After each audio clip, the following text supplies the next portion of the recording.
week in Dallas.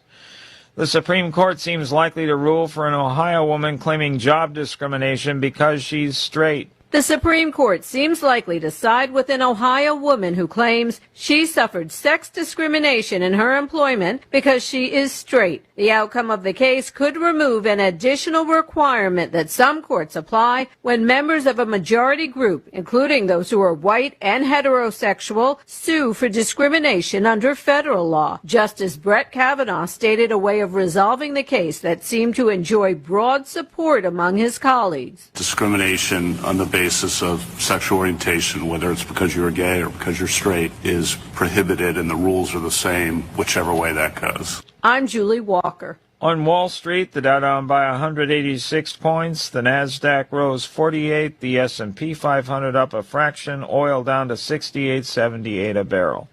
More at townhall.com.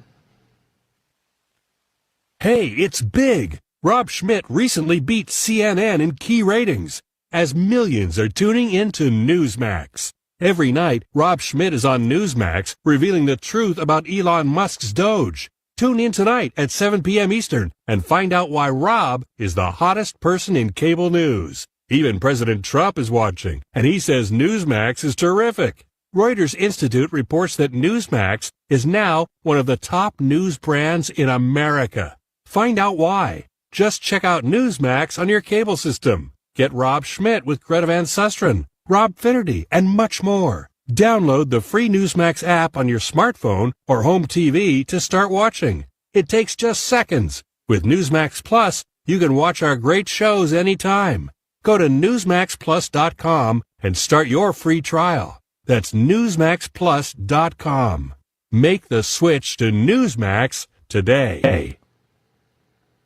Here's the Wall Street Business Report. Kyiv and Washington reaching a framework for an economic deal that would include access to Ukraine's rare earth minerals. President Trump says it could be worth $1 trillion.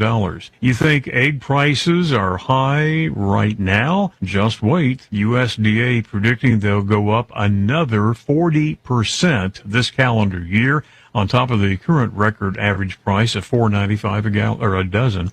Workplace communications platform Slack experienced an outage earlier today. Thousands of users say they were unable to get into the service that was later updated. On Wall Street today, the Dow was off 186 points at 43,435. S&P down a fraction at 59.52. NASDAQ was up 48 at 19,075. For the Wall Street Business Report, I'm Jason Walker. News and analysis at townhall.com. On Point Weather is made possible by our friends at Palmetto Citizens Federal Credit Union on 107 The Point. Here's tonight's forecast. Clear and cool. The low dips down to 48 for us. Tomorrow, a blend of sunshine and clouds. We'll have a 30% chance of some showers in the afternoon. The high is 78. Friday is gorgeous. Sunshine and 68. And it's more sunshine Saturday and Sunday. But we do get cooler on Sunday. The high only 58. I'm Cal Moss with your On Point local weather.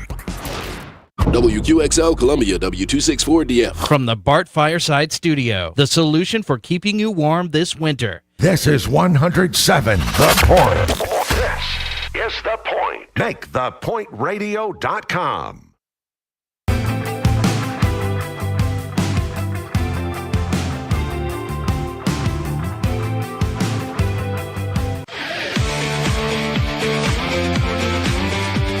This is Sports Talk with Phil Kornblut and Chris Bergen. Sports Talk is heard across the state on radio affiliates of the Sports Talk Media Network and is streaming live on SportsTalkSC.com, as well as Twitter, Facebook, and YouTube. The South Carolina Education Lottery lucky number to call in is 888-898-2525. That's 888-898-2525. Now, here are Phil and Chris with tonight's edition of Sports Talk. All right, welcome in. We got to go fast tonight because we are just jammed up, loaded up, backed up, packed up. We got a great show for you on this Wednesday. Welcome, welcome, welcome. Phil Kornblut and the plumber. We could use a plumber tonight because we're so stopped up with stuff.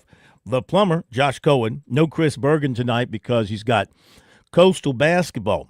We are very, very busy tonight. Don't even attempt to call in. Not even going to give the number, except to say our number is brought to you by the South Carolina Education Lottery, and it is the lucky number to reach us on Sports Talk. Of course, we're building up towards the big weekend. Baseball, South Carolina, Clemson, Carolina, however you want to look at it. And we're going to hear from the two head coaches tonight. Coach Palmineri of South Carolina in just a few minutes. We'll take a very early break so we can get to him. This is something that we did with other media this afternoon.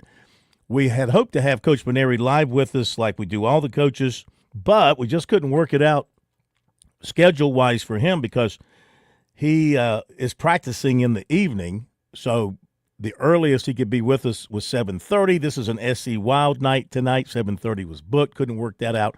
Tomorrow they're traveling and practicing at Clemson. Same thing. Couldn't work it out. But this will be pretty much as good as a one-on-one with the Corn. Maybe not quite as good, but good enough to hear everything you need to know, including the starting rotation. Becker will start for the Gamecocks on Friday, then McCoy on Saturday, and SQ should be able to go on Sunday through a bullpen today, I believe he said, and if everything checks out with his back and they don't expect there to be any problem, he'll be ready to go. Eric Bakich live with us, one-on-one at 6:35, the Clemson coach, so looking forward to having him with us. South Carolina football coach Shane Beamer at 7:05, live one-on-one here on Sports Talk. Looking forward to that. And as I mentioned, an SC Wild night tonight with Major Billy Downer at 7:35. So we will work in some recruiting for you as well amongst all of that. Before we go to the break, just to hit on a few quick topics. South Carolina basketball loses last night, not even competitive really, at Missouri. Only 2 Gamecocks scored in double figures last night. Colin Murray Boyles had a big game, but he didn't play. Took him out with 9:48 to go. They pretty much threw up the white flag with about 10 minutes to go. So not a very competitive effort by the Gamecocks last night on the road at Missouri. And just one of those seasons, just going to have to write it off. They better go find some players in the portal to go along with whoever returns, whoever they want to return, and who they are adding in what looks to be a good recruiting class. So South Carolina loses last night. Clemson looking to continue its winning ways tonight at home against Notre Dame. Notre Dame is not a very good team, got a losing record, and this should be a game. If Clemson's on its game, the Tigers should have another impressive double-digit kind of win at Little John Coliseum. That is what they've been doing all season long, not just winning, but been beating people pretty soundly. So Clemson and Notre Dame tipping off tonight a little bit after 7 o'clock. The South Carolina High School League Executive Committee will have a special meeting tomorrow to hear the appeal from Ashley Ridge for girls basketball. And this is a bit of a complicated – they got some information on this today from a very good source familiar with things going on with this situation. Don't have enough time to go into details. Ridgeview also is going to try to get back into the playoffs, possibly, according to Lou Bajak of the state. That's probably not going to be able to happen. Probably what's going to happen is the ruling will be upheld by the appeals committee, and if that kills it, then Summerville will just move on to the state championship game in that classification for girls basketball. We'll talk more about that tomorrow when we have a little bit more time. And one more quick note here. Georgia announced today how it's going to break down the revenue sharing with the House settlement with back pay distribution. The model they're going to use, 75% going to football, that's $13.5 million. 15% to men's basketball, that's $2.7 million. 5% to women's basketball, that's $900,000, and 5% to others. The school will add 100 new scholarships and cut 75 roster spots. So that's Georgia announcing how they're going to do things. First one I've seen go public with their plans, and so we'll see if others will follow that particular plan? Is that going to be sort of the model that others will follow? Those are some of the top stories to touch on for you tonight. But we got a lot of good things to get to. It's important that we hear from Paul Mainieri, the USC baseball coach, and then Eric Bakich, and then Shane Beamer at 7:05, and then SC Wild with some recruiting mixed in amongst all that, and we'll be back with Coach Mainieri. When I grow up, I want to be a teacher. I want to be a dentist. I want to be an engineer. Making dreams come true starts with making a plan. Future Scholar, South Carolina's 529 college savings plan, makes it easy to invest in a child's future education so they can chase any dream. You can start with any amount. Contributions are tax-deductible, and earnings grow tax-free. Discover the smart, easy way to save for college today at futurescholar.com. Imagine a scrapbook filled with all your favorite memories of 75 years at Darlington Raceway. Now imagine that scrapbook going 190 miles per hour. Have you ever? No, I've never. You don't have to imagine. You need to get to Darlington, where the drivers of today tackle the track too tough to tame, just like they did your first time.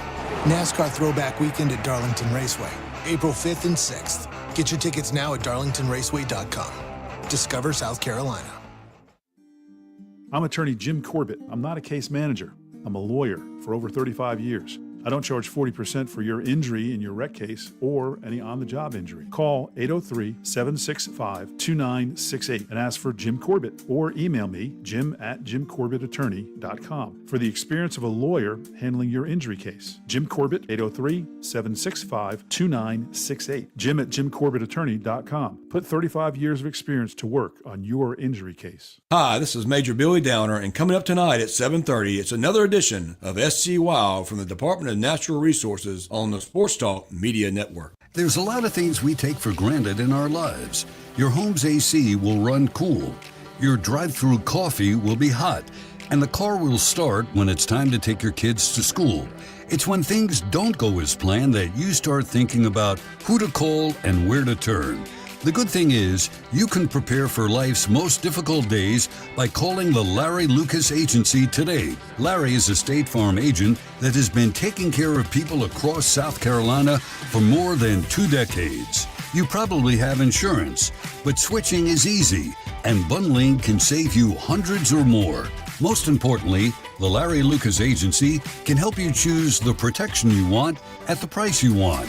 All backed by South Carolina's #1 home and auto insurance company. Visit LarryLucasAgency.com today or give Larry a call at 803-799-1998.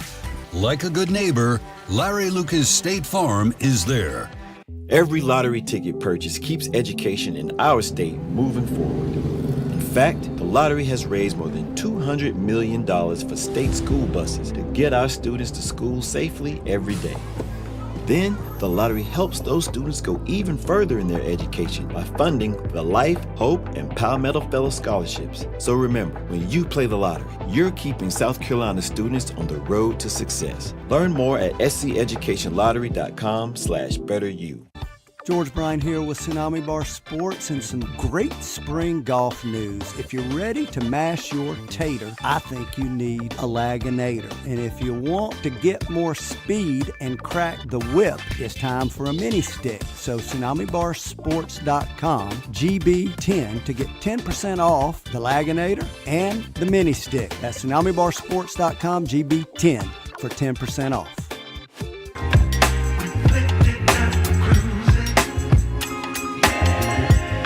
All right, busy night on Sports Talk. Let's get right to it. Here is USC baseball coach Paul Mainieri, who we heard from just a little while ago over at Ray Tanner Field at Founders Park, talking about the big series with Clemson. I just can't tell you how excited I am about this. You know, I think it's just awesome for the sport of college baseball. I talked to Ray Tanner for a long time this morning, kind of about the roots of the whole rivalry in baseball. You know, how they used to play 4 consecutive Wednesdays or something, and And then Ray talked to Jack Leggett about that and said, this is not the right way to do this. We need to play a series where everybody can pitch their best against each other, because when you have a midweek game sandwiched between Mississippi State and LSU, or in Clemson's case, they're in between Florida State and pick a school, right? Once you fall behind in a game, you don't want to use up all your top relief pitchers, because you got to have them ready for the weekend. So you don't really get a true competition. I hate to say one team quit, but you end up with a blowout loss because you didn't use some of your better relief pitching. So he talked to Jack Leggett about it and got this format changed. And I've never been involved in a format where you played 3 days in a row against the same opponent, but at 3 different venues. And I'm really looking forward to that. I think it's really cool. Obviously going to play at Clemson is going to be, the most hostile environment that we'll be in until maybe somebody in the SEC. And then playing in a minor league ballpark where, from my understanding, they might have 9,000 people or so at the game. I think that's going to be really exciting. And then, of course, coming back here on Sunday after the women's basketball game and playing a 5 o'clock game, I'm pretty certain that we're going to have a good crowd for that game. So, I just think it's wonderful for college baseball. I think it's wonderful for the state. It's going to be great competition. I preach to our players all the time that every game is important, and every practice is important. You can't just go through the motions in practice or go through the motions in a non-conference game and then expect to be able to play well in the big games. You have to approach every game that it's really important. Every practice is really important. And the reason I tell them that is because then when the big games roll around, you don't have to try harder than you do every day and do things unnaturally. Just play the game the way you know how to play it. Let the fans and the media and everybody else make a really big deal out of it. But for you as the player, you can't try to hit the ball harder or throw it faster or run faster or do those kinds of things, because then it gets you out of your game. But the truth of the matter is there's going to be a little extra pumping of the heart, the blood's going to be flowing and everybody will be excited. I'm going to be excited. Look, I've coached a lot of games in my life, and a lot of big games in and out of the SEC and Omaha and super regional championship games and everything. I'm as excited as I've ever been about baseball games as I am this weekend. And I'm not afraid of it, and our players aren't afraid of it. They're embracing it. They're looking forward to it. Settled on your weekend rotation for the series yet? We have. Yeah, it'll be Becker on Friday, McCoy on Saturday, and then today Dylan Eskew threw a really fine bullpen session, didn't feel anything. So assuming he doesn't wake up tomorrow sore or whatever, then he'll pitch in Sunday's game. With Talmadge, he's had the last 2 games off, right? I mean, what do you feel like that's done for him? And how do you feel about I know we've talked so much about his offense, but how do you feel about his defense behind the plate? I think Talmadge's defense has been outstanding. He knows how to handle a pitching staff. I think he had the one pass ball that he was so mad at himself about, but it was the only pass ball he's had this year. He's been blocking balls in the dirt. I think he's been doing a really tremendous job behind the plate. He's hit a lot of balls hard. Just hasn't had much to show for it. But catching is a tough position physically. You get a lot of foul tips and balls in the dirt beating up your body, and that's bound to have an effect on you with the bat a little bit. So I thought this was a really good opportunity to give him a couple of days off, let his body kind of heal a little bit, and hopefully he's going to come back really refreshed on Friday and play great. I don't know, what we're going to do with the catching the whole weekend, who will catch what games, but I know Talmadge will be catching on Friday, and hopefully he'll, not only catch great but swing the bat. Eric Backage called this the nation's best rivalry. You alluded to it in your opening answer, but have you felt that vibe walking around, talking to the players, maybe talking to Ray Tanner? Have you felt that? Well, there's a lot of great rivalries in college athletics. You look at football, Michigan and Ohio State, or Texas A&M. I mean, it's hard to say, well, this is better than that, whatever. To the people that are involved in it, it is the biggest and best, and now that I'm wearing the garnet and black, I think it's the best rivalry in college baseball too. So, yeah, I've never coached against Clemson.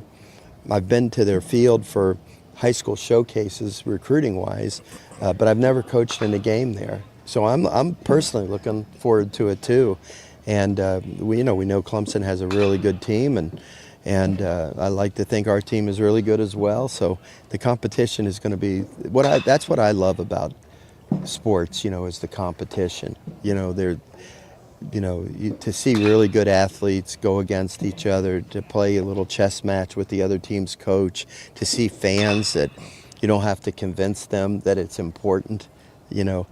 For most of my career, before I went to LSU, I should say, so that was how many years? 25 or so, okay?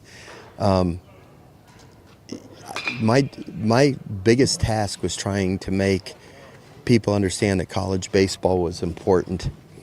But you come here, you don't have that job, I didn't have that job at LSU either. But to play a game, play a series against a team like Clemson, when South Carolina and Clemson get on the field, you don't have to convince people it's important. And I love that. I just love that people are so passionate about it, and I'm not afraid of it. I love it. This is what makes me, get out of bed every day and come to work, is this kind of competition. But I do think you have to say it, and I'm not downplaying the importance of these games. They're very, very important. But when these games are over, no matter what the results of them are, we're gonna have a lot of baseball games left in this season. I don't want if we're fortunate enough to win 3 games, I don't want our players to think, oh well, we've arrived, that's it. We're at the top of the mountain. The rest of the season doesn't matter. If we lose all 3 games, I want our players walking around saying, oh, our season's lost, because it's not. We're going to have a lot. And if something in between that happens, somebody's going to win the series, somebody's going to lose the series. But for the team that lost the series, for the team that won the series, there's still going to be a lot of baseball yet to play. And I think Ray reminded me one day that they got blasted by Clemson in a regular season game and then beat them twice in Omaha to end their season. So that's just a classic example that these are big games, they're important games, they're the best games we'll have on our schedule at this point in the season, and we're going to do everything we can do to win these games, give ourselves the best chance to win the games. But when the dust is settled come Sunday night, I'm going to turn the page and get ready for Davidson on Tuesday. What's your scouting report on Aiden Canuck? I've heard good things about him. He's obviously got a good arm, and he's a veteran pitcher, and he's a real competitive guy. So, we're going to have to match his competitiveness. There's no doubt about that. We're going to have to go in there and be tough outs and make them work. And when we get good pitches to hit, we can't miss them. So he's going to be a definite challenge. And then the 2 lefties will be a big challenge as well, Saturday and Sunday. Their bullpen's going to be a challenge. But I think our guys are going to be a challenge as well. So that's what happens when you put 2 good teams on the field. You can break it down any way you want, but at the end of the day, it's whatever teams play the best, compete the hardest, and come through in the clutch situations. But I very much expect them to be 1-run games. And I know Clemson won the 2 1-run games last year. Let's see, if we have 1-run games this year, hopefully we'll have scored the 1 more run than the other team. Paul, you got Paul and Naraki who played there. LaCroix's related to a former Clemson guy. Monty coached there. Have those guys, have you been seeing a little extra oomph in them? Well, I haven't really talked to them about it. I mean, I talked to Naraki and Hall after the game. I haven't really talked to Monty too much about it, and I haven't talked to LaCroix at all about it. But I just wanted to remind Hall and Naraki that,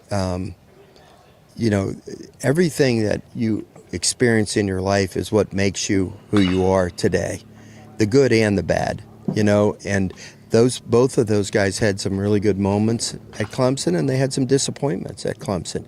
That's life, that's the way life is. And I think they're both outstanding baseball players. I'm glad they're on our team. But the thing is, for them, I mean, I'm sure the fans are going to be on them, and Who knows? They probably still have some friends on the team, but at the same time, they've got to keep their focus on what's important. They got to be focused on hitting the pitcher, making plays in the field, running the bases properly. Because whatever your experiences are, who you played for, I should say, it doesn't matter when the game begins. You still have to go out there and do the job, and I'm trying to keep them kind of level-headed to make sure that they, just focus on doing their job. The best thing, the best chance for us to win is for Nathan Hall and Nolan Naraki to play the way they've been playing and not try any harder than they've already been doing. The strain that SQ had, was it normal for him to come back in 9 days, or is that pretty impressive? Yeah, I don't think it was a terrible thing. It was just he must have changed his arm slot a little bit and put a little extra strain on a muscle in his back. But our trainer Corey Barton has been working so feverishly with him really to get him ready, and Terry Rooney, and they developed a plan. And the only reason I made the switch in the rotation was because of him. And that's not knowing for sure he'd be ready to pitch on Friday. I mean, today's Wednesday, right? What if he'd have gone out there and thrown his bullpen and it didn't feel good today? Now, how am I going to get somebody ready to pitch on Friday if we had been doing something different with Becker, or Saturday, in McCoy's case? So I just thought the easiest thing was just, take a day less rest for Becker and McCoy. And, McCoy was disappointed when I took him out of the game on Saturday. And then, I had to explain to him after the game that the reason I did it was because I didn't want to stress his pitch count too much, knowing that he was coming back on one less day. So once he understood that, but I didn't want to tell him it before the game. I wanted him to be totally focused on the game. I wanted him to be mad that I took him out of the game. Did Ray share with you some of the hotter moments in the rivalry that they've had, and the fact that he and Jack had their own little thing going on? It got heated at times. So I mean, you think you and Eric will want to fight each other? I would hope not. Have you seen the way he's built? I'm 67 years old. I hope he and I don't ever have a disagreement about anything. Eric is good friends with one of my very good friends, one of my former assistant coaches, Cliff Godwin, who's the head coach at East Carolina. Cliff was my assistant at Notre Dame and at LSU, and even when I managed the USA Collegiate National Team, I took Cliff as my hitting coach. And Cliff always talked about Eric Bakich because they played college ball together at East Carolina, so they're very close friends. So I just assumed he was a good guy because he's a close friend. But I don't really know Eric. I reached out to Eric this summer, talked to him one time on the telephone. It was very cordial. And, I love rivalries, and I had a great rivalry with Ray Tanner when I was a coach at LSU. But we didn't want to beat each other up either, I mean, it was good, solid baseball by two good teams, and it was wonderful. The places were always packed when we played each other. So I don't think it has to be where the person is a mortal enemy, And I hope that our relationship will be good, But I'm not going to worry too much about it. The only thing I'm going to concern myself with is getting our team ready to play and go out and play the game as well as we can. Hot bats, hot bats. Young people don't even know what we're talking about. Newcomers don't even know what we're talking about. Remember the incident with the allegations that South Carolina was heating the bats on a cold night at Clemson? Really ticked off Ray Tanner. Really got the sparks flying between Tanner and Jack Leggett. I loved every moment of it. That's what I want. I want some fire. Got Eric Bakich coming up after the break. On Point Weather is made possible by our friends at Palmetto Citizens Federal Credit Union on 107 The Point. Here's tonight's forecast. Clear and cool. The low dips down to 48 for us. Tomorrow, a blend of sunshine and clouds. We'll have a 30% chance of some showers in the afternoon. The high is 78. Friday is gorgeous. Sunshine and 68. And it's more sunshine Saturday and Sunday. But we do get cooler on Sunday. The high only 58. I'm Cal Moss with your On Point local weather. Are you ready to have a boatload of fun this spring? Sail on down to your local Palmetto State Armory store and deck yourself out in our new lifestyle t-shirts, hats, and fishing shirts. Seize the day with brands like Hey Dudes, Costa, Turtle Box, Local Boy, and more. Our selection of rifles, pistols, and shotguns is sure to impress. So don't be left fishing for something to wear once the warmer weather has arrived. Check out one of our 9 retail locations or PalmettoStateArmory.com to outfit your next adventure. With SRN News, I'm Keith Peters reporting an Israeli security official says Hamas has handed to the Red Cross the bodies of 4 Israelis who were held hostage in Gaza. Hamas handed over the bodies early Thursday, and a Red Cross convoy carrying dozens of released Palestinian prisoners left Israel's Ofer prison just days before the first phase of their ceasefire will end. The Trump administration believes a renewed emphasis on biosecurity can help in the battle against bird flu and egg prices. The Agriculture Department predicts the current record prices are going to get much worse this year. It's also not clear how much more farmers can do to keep the virus out. On Wall Street, the Dow down by 188 points, the Nasdaq rose 48. This is SRN News. If every kid deserves a shot and every parent deserves a say, then education freedom is the answer. Giving South Carolina families the freedom to seek out the best school for their child, no matter where they live or how much money they make. Because Palmetto parents know better than government bureaucrats. And each kid deserves better than one size fits all. No child should have to question how far they can go, limited by the whims of politicians they don't know. Parents know the answer. It's education freedom for every kid who deserves a shot. And they're counting on Columbia to make it happen. No more waiting. It's time to empower parents. Because when they have the freedom to decide, our kids have the freedom to thrive. Tell state lawmakers, it's time to pass education freedom. Call 803-734-2010 today. Paid for by Club for Growth. Dave Ramsey here. Do you want your money to work for you rather than you working for your money? Go see my friends at Palmetto Citizens Federal Credit Union. They're not a mega bank and have been serving the Midlands since 1936, offering good old-fashioned customer service and free services. They'll look out for your financial well-being. With 14 locations, check them out today at palmettocitizens.org. Federally insured by the NCUA. Hi, John here from Redbird Windows and Doors. You know what really bothers me about my industry? It's gimmicks instead of honesty. With Redbird, it's pretty simple. We do absolutely great work, we're local, and our projects are fairly priced. If you're ready for some new windows and doors or need our help, you'll get high-quality materials, service, and my personal guarantee. Online, find us at redbirdwindows.com or call me directly at 727-0561. That's 727-0561. Redbird Windows and Doors. I'm State Treasurer Curtis Loftus. Whether it's becoming a teacher, dentist, or engineer, every child deserves the chance to chase their dreams. Investing in a child's education with Future Scholar, South Carolina's 529 College Savings Plan, can help turn those big dreams into next steps. So don't wait. You can start with any amount. Contributions are tax deductible and earnings grow tax-free. Discover the smart, easy way to save for college at futurescholar.com. When you've served the Midlands for more than 80 years, you're obviously doing something right. Groucho's Deli has 8 Midlands locations and for decades holds the title of Best Sandwich, Best Salad, Best Sweet Tea, Best Fast Lunch, Best Bang for your Buck, Best Deli. Well, you get the idea. Order online at Grouchos.com and on the Grouchos app for fast, convenient, and friendly pickup. And sign up for the Grouchos Rewards and Birthday Brownie Club.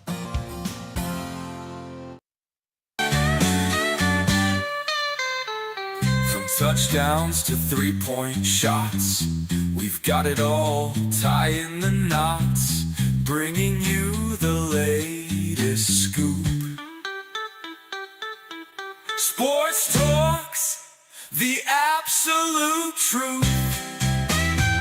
All right, we continue. Very busy edition of Sports Talk tonight. Sports Talk Media Network. Just heard comments from USC baseball coach Paul Maneri as he gets ready for his very first taste of what I like to call the base brawl for it all. Now, I'm not suggesting we actually brawl, but a few inside pitches, little dust, what do you call them? Dust ups or brushbacks, some brushbacks, a couple of dust ups, maybe an ejection here or there. I mean, that's my viewpoint. Let's hear what Coach Eric Bakich of Clemson has to say about all of that as he joins us here on Sports Talk. And good evening. How you doing, sir? Hey, what's happening, Phil? Good evening. Thanks for having me on, as always. As always, thank you for joining us. Okay, we're ready for the first big of course, every game for you guys is important, and you've played some big games this season already. But, for those of us here in the media and in the fan world, we wait for this showdown between the Tigers and the Gamecocks every year. How do you feel about where your team is going into this weekend series? Oh, we have this one circled too, Phil. We're just like no different than the fan base. We know week 3 of the college baseball season is different than all the other weeks, and so that's why it's such a focusing on this rivalry and respecting the nation's best college baseball rivalry is just such a point of emphasis for us from day one, meeting one, and I say it all the time, but the way we can respect this rivalry and show our respect is in our preparation, and in that preparation is not just like the week we're playing South Carolina, but it's 365 days a year, all year long. So we're excited about this series. Again, it's something that you can almost pull it out of the regular season. It's like an outlier type matchup. It's different, and we're going to embrace all of it. We love it. You like the way your team is playing going in? I love our team, yeah.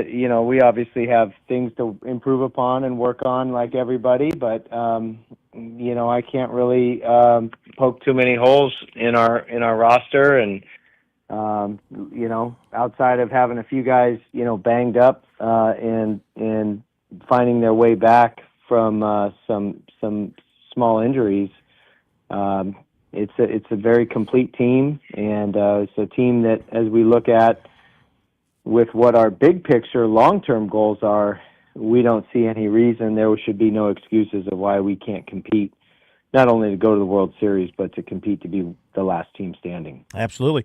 Do you have any guys who now will not be able to go this weekend because of injury? Yeah, we've had a few all season on the pitching staff. That's nothing new. Yep. We don't need to go over that now. Right. But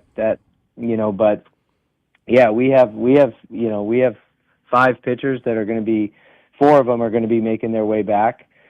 Dane Moeller had surgery last week, and that's a big loss because he was going to be a weekend starter, and but he's got a tremendously bright future, and excited for him to get on the road to recovery. But we have 4 other guys that are going to be making their way back, and certainly looking forward to their contributions when that time comes. You look at your overall performance to this point, and of course, I know you put 20 runs on the board yesterday against Winthrop, and that's not a walkover team. You were swinging the bats well yesterday, but I look at guys like Canarella and Shufo in particular. I imagine you're expecting them to pick it up and get hot here. And maybe this weekend is as good a weekend as any for that to happen for you guys? Yeah, for sure. That's the hope. Yeah, you hope everyone has a great weekend this weekend, right? Especially this weekend. But we're not. It would be irresponsible to make a lot of judgments on hitters who some of our guys haven't even had 20 at bats yet. The highest at bats on our team is 26. We've played 8 games, and some guys are off to a great start, and some guys are off to a slow start. But we really like our offense. Really like the balance of speed and power, and how dynamic it can be. And I think yesterday was more indicative of what our offense can be. Not that we're going to hit 4 home runs and steal 6 bases every game. I hope we do. Yeah. But the field conditions were playing more normal. We had that odd cold front come through last weekend, and the wind was howling in, so we hit a lot of balls hard that just got hung up. I mean, I'm talking, well over 100-mile-an-hour contact at the right trajectory, and we're getting hung up and not going anywhere. And then, of course, we open the season in Globe Life Field, and that is a huge park. It's a beautiful park, but it's a huge park, and we were playing great competition. So, I mean, you can point for a lot of reasons as maybe why the power hasn't shown up yet. But I have zero concerns. I even think this team has as much or more power than last year's team that hit over 100 home runs. I tell you what, looking at your lineup, I mean, you got some guys like Colin Priest. You sure that Coach Sweeney hasn't come over there to try to, take him away as an offensive tackle? That is a big dude. Luke Gaffney as well. I mean, you got some big boys in that lineup. Yeah, they can pass block for sure. Yeah, I hope they stay on our side because they're pretty darn good hitters. How big is Priest? What does he weigh in at? He is. That's a good question, Phil.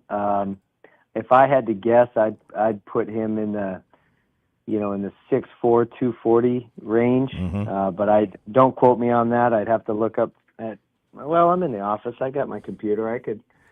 While we're going, I'll look that up and I'll report back to you here in a minute. All right, not a problem. Talking with Coach Eric Bakich from Clemson. Your pitching plans for this weekend, you're sticking with your regular rotation to this point? Yes, sir, we are. Yep, got Aiden Canuck on Friday, and then Ethan Darden on Saturday, and Justin LeGurnick on Sunday. How do you feel about the way, especially Canuck and Darden, how do you feel about the way they've been throwing you this point?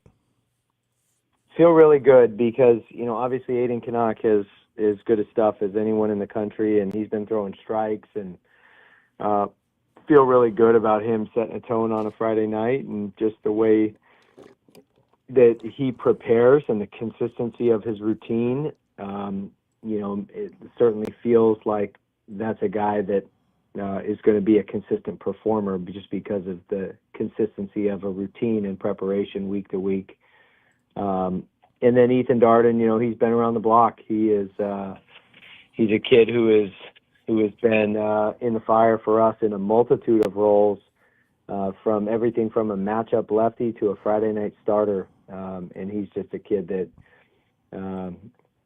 he's got a two-seam, he's got a four-seam, he can really sink the ball when he wants to or make it run. He's got a slider and a change, and he's just not scared. He doesn't get intimidated on the mound. Whatever happens, whether he does good or gets roughed up a bit, he's a competitor, and certainly love that about him because he's going to give you everything he's got. And Colin Priest is listed at 6'3", 245. Yeah, 6'3", 245. That's a big one.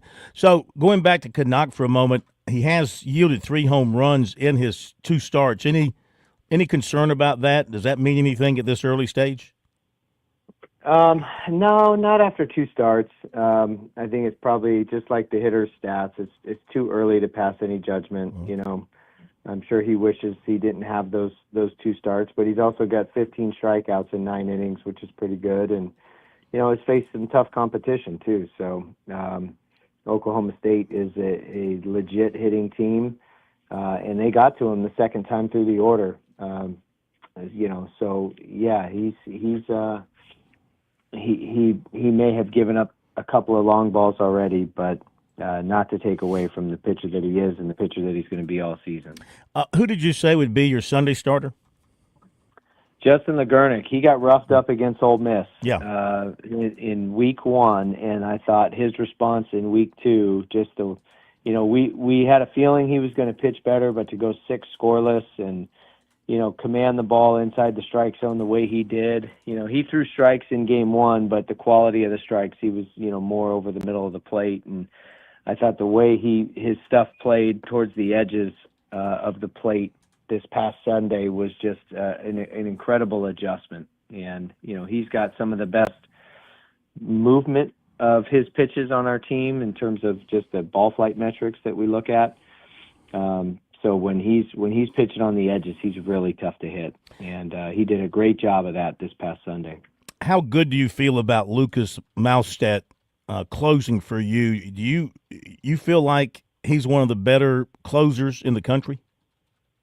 I do, just because he's been around the block. He's a veteran. He's been in the fire. He's pitched in high leverage relief situations. He's pitched in big time games when the game's on the line. He's a senior, and he's added a new element to his delivery. He can now slot change. He's always been kind of that unconventional submarine Laredo thrower, and now he's able to come up to 3/4 and still have all 3 pitches from up top as well. And he's throwing a little bit harder, and just very durable, and he's just a proven guy. So yeah, having a senior like him on the back end, and another senior in Reed Garris, who's been there, done that as well. Same thing, pitched in the postseason, pitched in big games, pitched in championship games.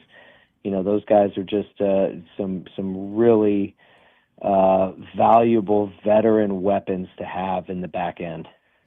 All right, and looking at the Gamecocks, what do you expect with Coach Palmineri, the type of coach that he is, and the type of teams that he generally produces? What do you expect? Like he said to us today, he's only been to Clemson. He was there for some recruiting type stuff when they had some camps or something there. He's never coached a team there. So from a competitive standpoint, it'll be his first time at Doug Kingsmore. And I guess your first time going up against him. What are you expecting to see? Well, he was at LSU when I was at Vanderbilt, and one of my best friends, Cliff Godwin, the head coach at East Carolina, was on his staff with Terry Rooney, who's with him again when they were at LSU. So, Coach Maneri's has a proven track record of success that spans almost 5 decades. I mean, he's just had an incredible career, and has won a national championship and taken 2 different teams to Omaha. And, when our 02 Clemson Tigers, when I was the volunteer, went to the World Series, Coach Maneri was there with Notre Dame. Mm-hmm.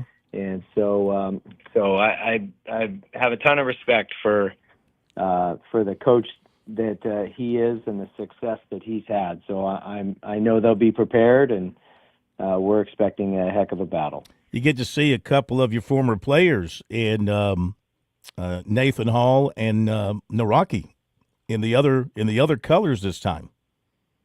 Yeah, and I'm happy for those guys that they're having success, and Nate hitting as well as he is, hitting .433 with high slugging and high on base, and Nolan hitting .350, and kind of doing the same. It's great to see them having success. Just because they transferred doesn't mean we don't like them. We're pulling for them, just not this weekend. But I'm happy that they're having success and found some happiness, even though it's at the arch rival. But nothing but good things to say about those 2 kids. You know how to pitch to them? Well, it won't matter, because you can throw everything out the window for this series. It's going to be off the chain. I can't wait. Scouting reports aside, it just doesn't matter. It's going to be heated. It's going to be a lot of fun, and the rivalry is best when Clemson and South Carolina are 2 of the best teams in all of college baseball. I remember Clemson, South Carolina. It's like 2 top 5 programs going at it, and it's great for our state. It's great for the college baseball in general. So I hope these are great games. Obviously, I hope we win them all, and they hope they would win them all. But the rosters change every year, but the rivalry doesn't. And it is going to be absolutely electric, and I'm looking forward to a great weekend. I agree, and we thank you so much for your time. Hope that the weather should be great, and I hope we have some great competition. I'd love to see 3 one-run decisions, whichever way it happens to go. Take it to the top or the bottom of the 9th and have some drama. Looking forward to that. We thank you, and we'll see you this weekend. All right, sounds good. Thanks, Phil. Thank you, Coach. All right, the coach at Clemson, Eric Bakich, and they got that beer garden thing, too, going at Clemson, so the Tiger fans will be in a ripe mood, I'm sure, and it's going to be a great, think about it. You're going to have a total of about 25,000 fans over the 3 days. How big is that? Pretty big. Be back in a moment.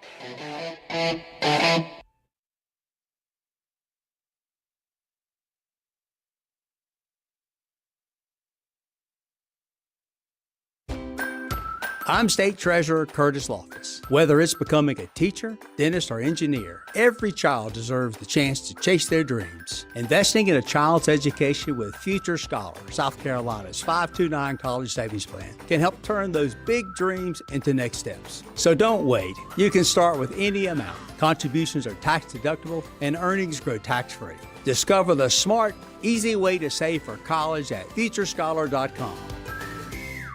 We're with Major Billy Downer of the Department of Natural Resources. Major Downer, let's say I'm out in the woods or I'm on the water and I need to reach a DNR agent. How do I do that? Operation Game Thief, Phil. It's been around 30 plus years. You can call us at our 24-hour hotline any time of day, 1-800-922-5431. To report wildlife violations or to get help if you're in trouble in the woods or on the water, call us at Operation Game Thief, 1-800-922-5431. Relax. Start your journey with a new auto loan.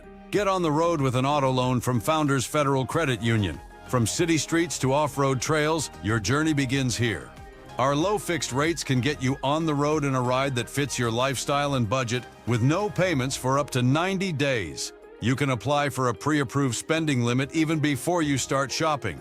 Visit one of our many convenient office locations or go to foundersfcu.com/auto to apply for an auto loan today. Membership qualification required. Terms and conditions apply.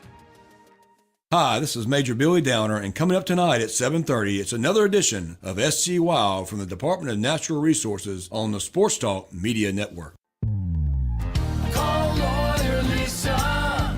Experience the difference with Lawyer Lisa. Hi, I'm Lisa Hosseller-Brown. Did you know Lawyer Lisa offers a prevention plan add-on to our services? If you already have a trust or just need some updates, ask about getting your ducks in a row and getting all of your wishes set out before it's needed. Visit lawyerlisa.com for more information. Call Lawyer Lisa. Experience the difference with Lawyer Lisa. 7511 St. Andrews Road, Irmo, South Carolina. You've put in the work for your education.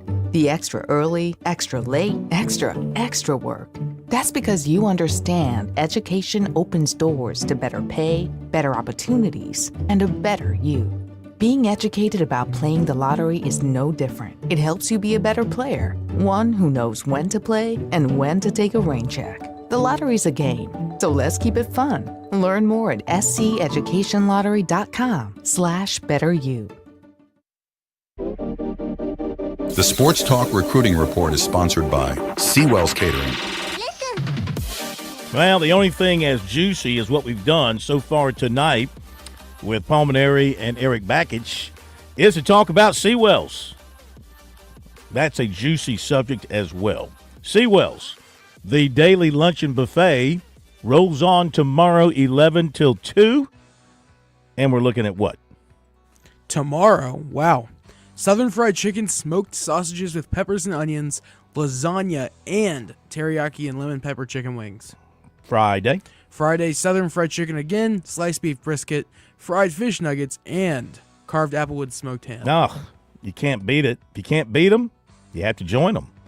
And that is Seawell's, the daily luncheon buffet, 11 to 2, Tuesday through Friday. And for the very best in the catering business, just give Seawell's a call. Let them handle it all. Phone number 803-771-7385. Online at SeawellsCateringSC.com. Recruiting-wise, offensive tackle Zion Giles, 6'5", 290, Carvers Bay. He's being touted as the number one prospect in South Carolina for the 26 class by at least one of the internet recruiting services. Certainly being recruited as a top prospect. He already has official scheduled to Clemson, May 30th, USC, June 6th, Florida, June 13th, Georgia, June 20th, and Tennessee, June 27th. Those are pretty much his top ones right now, though there are some others he's still kind of looking at.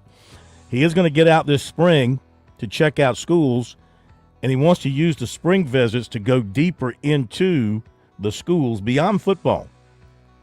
He said he wants to find out what it's like to be an athlete living their whole day life on the campus at a particular school. He mentioned Alabama, Florida, Florida State, and Tennessee as some spring destinations with no dates set. He also plans to hit up Clemson, USC, and others for their spring games. Of course, Clemson, USC in regular contact. This week he heard from Dabo Swinney and offensive line coach Matt Luke at Clemson, as well as Shane Beamer and offensive line coach Lonnie Teasley at South Carolina. So they are in regular contact. They both are recruiting him hard, and he's interested very strongly in both of them. He did say, again, Georgia, South Carolina, Clemson, Tennessee, Florida, pretty much the ones that are showing him the strongest interest at this point in time.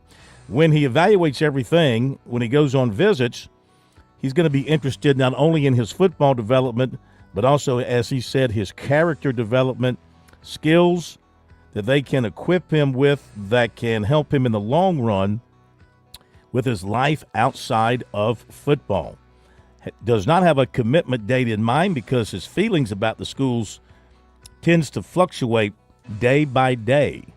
Running back Carson Baker of Fairburn, Georgia, plans to visit Clemson Monday per Chad Simmons of On3. He's also a USC target. Safety Caden Gebhardt of Ohio plans to visit Clemson March 7 and 8, with the 8th a junior day for the Tigers. He's also down for the Clemson official visit weekend of May 30th. Center Grant Wise named the top 5 of Clemson, Tennessee, Oregon, Miami, Alabama. Clemson target wide receiver Connor Salmon has set an official visit to Notre Dame for June 13th. Clemson target cornerback Aiden Pouncey of Winter Park, Florida, set an official visit to Syracuse for June 6th. Dutch Fork defensive end Julian Walker set an official visit to Michigan for April 4th, according to Aiden Sin, a Michigan recruiting journalist, he says, based in Australia.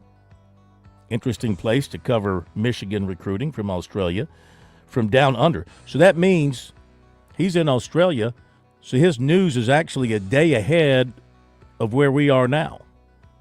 So he's already a day ahead of us, being in Australia. Anyway, back to Walker. That's the first official visit he has announced. South Carolina target defensive tackle Brian Harris was offered by Auburn.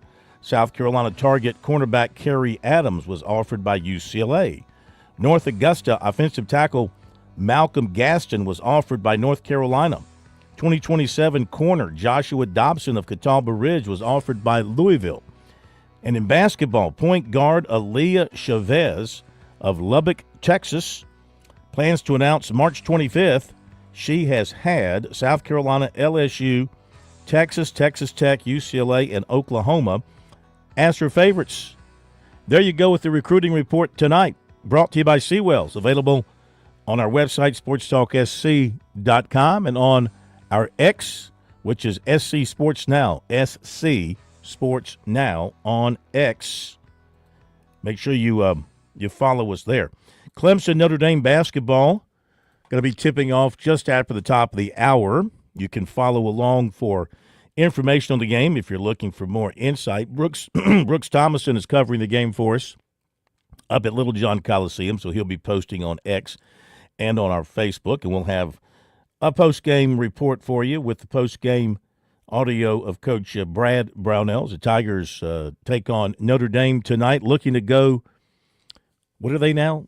14, what are they, 14-2, 15-2 in the ACC? I mean, just having a great year rolling through the ACC. But you know what? Got to get it done in the ACC tournament. This is an opportunity for Clemson, I think, to win the whole thing. Coming up after the break, you know who wants to win the whole thing in football? Shane Beamer. He thinks he's got the opportunity to get to the playoffs to win a national championship with the Gamecocks. We'll talk with him after the break.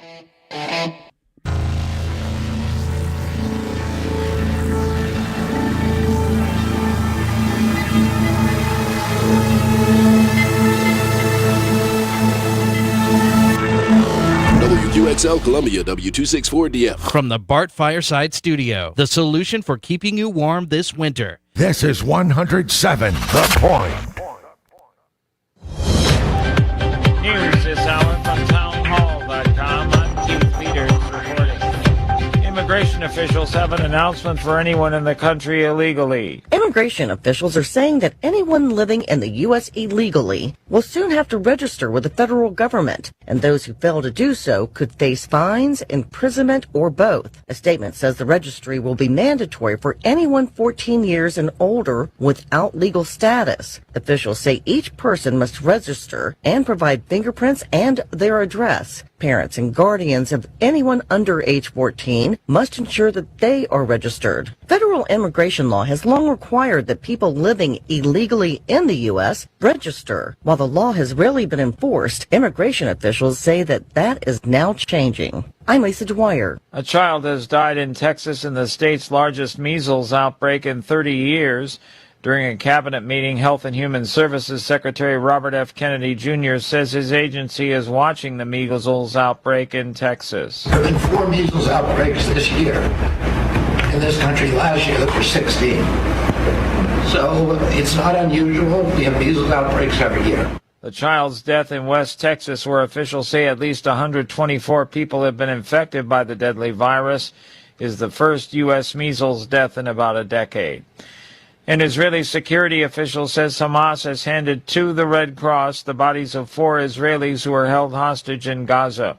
Hamas handed over the bodies early Thursday, and a Red Cross convoy carrying dozens of released Palestinian prisoners left Israel's Ofer prison just days before the first phase of their ceasefire will end.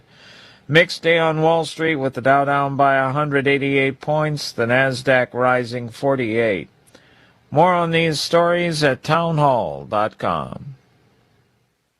Face it, the world is uncertain these days, but there's something reassuring about holding on to what lasts, like the 2025 1-ounce Gold Eagle from the U.S. Mint, a symbol of American strength and an asset that stands the test of time. You can trust gold, and you can trust Global Coin. Call 888-800-1045 to secure this magnificent gold coin, graded in pristine MS-70 condition for the dealer cost of $2,999. Free shipping, no sales tax. This is your chance to own a piece of history while building a foundation of enduring value. And it gets even better. Global Coin is giving the first 100 callers a free MS-70 2025 Silver Eagle to complement your 1-ounce Gold Eagle. 2 iconic coins, a symbol of prosperity and a testament to the enduring value of gold and silver. Global Coin backs every purchase with a 30-day return policy, ensuring your peace of mind. Visit globalcoindeal.com or call 888-800-1045. No gimmicks, incredible coins at incredible prices. Again, that's 888-800-1045. Record. A new iPhone glitch is not Trump-friendly. Apple says it is fixing a bug within its dictation feature on some iPhones involving the word racist. The feature briefly suggests the word Trump when a word is spoken with the R consonant. That includes the word racist. Some iPhone owners posted videos pointing out the glitch. It shows the word Trump appears quickly in the text window before being replaced by the word that was actually spoken. Apple says the speech recognition models that power the voice-to-text feature might show words and some phonetic overlap. Apple says it is aware of the issue and is rolling out a fix. I'm Ed Donahue. NVIDIA on Wednesday reported a surge in fourth-quarter profit and sales as demand for its specialized Blackwell chips that power artificial intelligence systems continued to grow. News and analysis at townhall.com. I'm Keith Peters reporting. On Point Weather is made possible by our friends at Palmetto Citizens Federal Credit Union on 107 The Point. Here's tonight's forecast. Clear and cool. The low dips down to 48 for us tomorrow. A blend of sunshine and clouds. We'll have a 30% chance of some showers in the afternoon. The high is 78. Friday is gorgeous. Sunshine and 68. And it's more sunshine Saturday and Sunday. But we do get cooler on Sunday. The high only 58. I'm Cal Moss with your On Point local weather. WQXL Columbia, W264DF. From the Bart Fireside Studio, the solution for keeping you warm this winter. This is 107 The Point. This is The Point. Make thepointradio.com.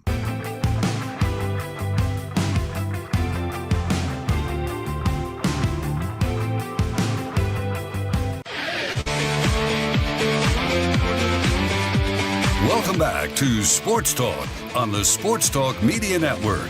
You can reach the guys with the South Carolina Education Lottery lucky number. 888-898-2525. That's 888-898-2525. Now back to Phil and Chris with the second hour of Sports Talk on the Sports Talk Media Network. All right, we spent first hour talking baseball about the big series between South Carolina and Clemson beginning on Friday. Now we turn our attention to spring football. We welcome in the head coach of the South Carolina Gamecocks, Shane Beamer, to Sports Talk once again. It is a pleasure to have you with us. How are you? I am fantastic. It's a pleasure to be on with you guys. Thanks for having me. As always, we appreciate it. Let's get right to the nuts and bolts of this Gamecock team because, I mean, you raise the expectations with what you did last season. People are talking about you nationally. However, you did lose some big-time players, as you well know. So how do you feel about filling in some of those holes created by those departures? Yeah, it's certainly a work in progress. Expectations are high, and that's what you want at a place like South Carolina. We should have high expectations each and every year, but also making sure our players understand that, the expectations are because of, what we did last year. And we lost a lot of players off last year's team, and a lot of leadership off of last year's team. So, it's going to be critical for us. We got a lot of good players returning, no question about it. We're very young. But, there's a lot of guys that are new faces in our program, and they weren't here in 2024. We're just trying to be very intentional, like all schools are right now, working hard to continue to develop, the returning players, the new players that have arrived. And we're in the middle of the weight room right now and start spring practice here in a few weeks and then into the summer after that. As I look at the defensive losses to begin with, I mean, you're talking Alex Huntley, Taka Hemingway, T.J. Sanders, I don't want to make you cry, Kyle Kennard, Debo Williams, Bam Martin-Scott, Demetrius Knight, O'Donnell Fortune, Nicky Manworthy. That's a lot. I'm not sure any defense in the country, I can't speak with knowledge, but I can't believe any other defense in the country lost as much of quality talent as you're losing off of last year's defense. Yeah, you got any good news for me, Phil? Any positives? Because I'm well aware. You talk about, you basically just draw a line through the middle of your defense, and it's all gone. Yeah. When you start talking about the defensive tackles we've lost, the linebackers on the inside that we've lost, Nicky Manworthy, and then two other premier positions on defense, defensive end / pass rusher with Kyle Kennard, and then corner with O'Donnell. So there's one, really happy for them and excited for them that they get a chance to chase their dreams at the next level and go be pro football players. That's what it's all about when someone comes here.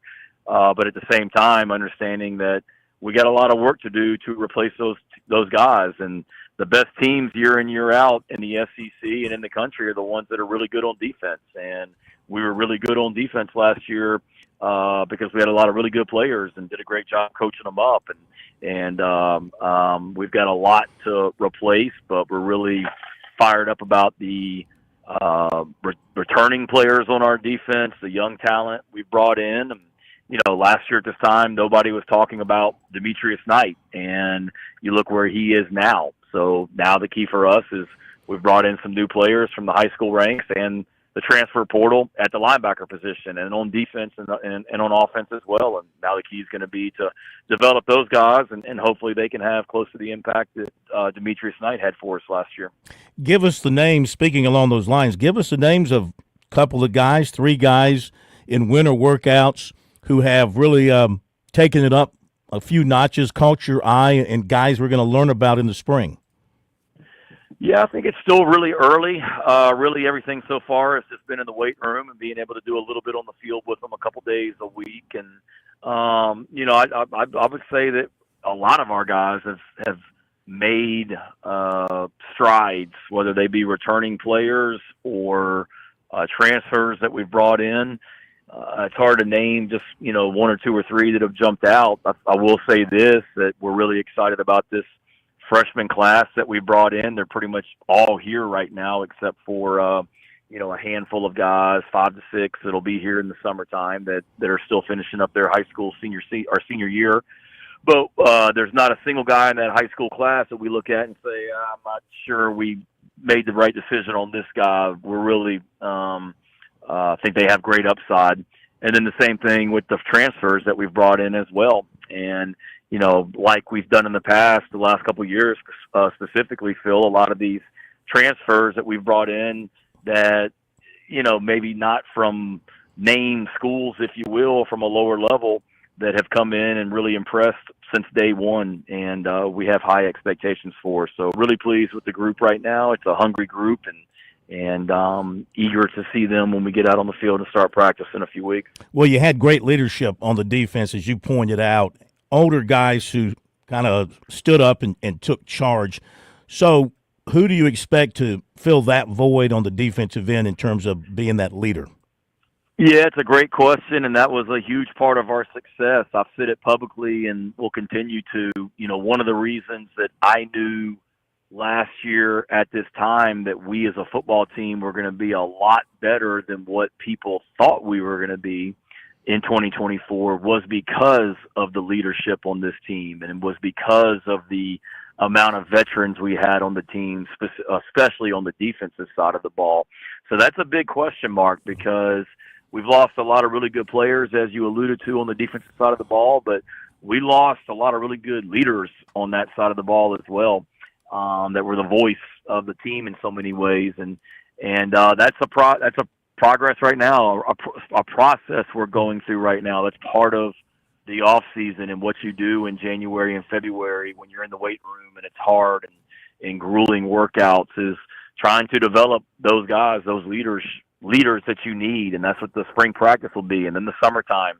And, you know, I think that's something that kind of happens over time.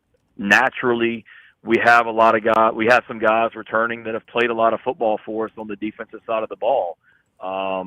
Jalen Kilgore, DQ Smith, you know, Nick Barrett's a defensive tackle that's going into his fifth season in our program. So we've got some guys that have been around for a while. You know, Judge Collier is getting ready to be a 3-year starter going into this season. So, you know, you don't want to force anybody into a role that they're not comfortable with, but we definitely have some guys that have the right attributes to be leaders on this team, especially the defensive side of the ball. And now we're really trying to allow it to happen naturally, but put them in as many situations where we kind of force it to happen in some ways too. One injury update on the defensive side to ask you about, Zabari Sandy. How's he coming along from his knee injury? Yeah, he's coming along well. He's doing everything in workouts. We expect him to be full go when we start spring practice next month. And watching him, you know, just today in the weight room, I noticed him, or in the indoor. We were doing some stuff in the indoor facility, and just watching him run around. He looks good and eager to get him back out there and get him in the mix. All right, to the offense, and of course, everybody looks at the fact that you got a outstanding quarterback returning in Lenora Sellers. You do have a few holes to fill in: offensive line, tight end, lead running back. Though you're pretty deep at the running back spot, boy, your receiver room looks outstanding. So, I mean, will this be what do you think about the offense as you go into spring? And do you kind of expect the offense maybe to be a little bit ahead of the defense, considering who you have back on offense? Yeah, I'm really excited about the offense. Anytime you return a quarterback like we do, it gives you great hope. And we've got a quarterback who was playing as well as any player in the country, in my opinion, at the end of last season. And now another off season of development. He'll continue to get better.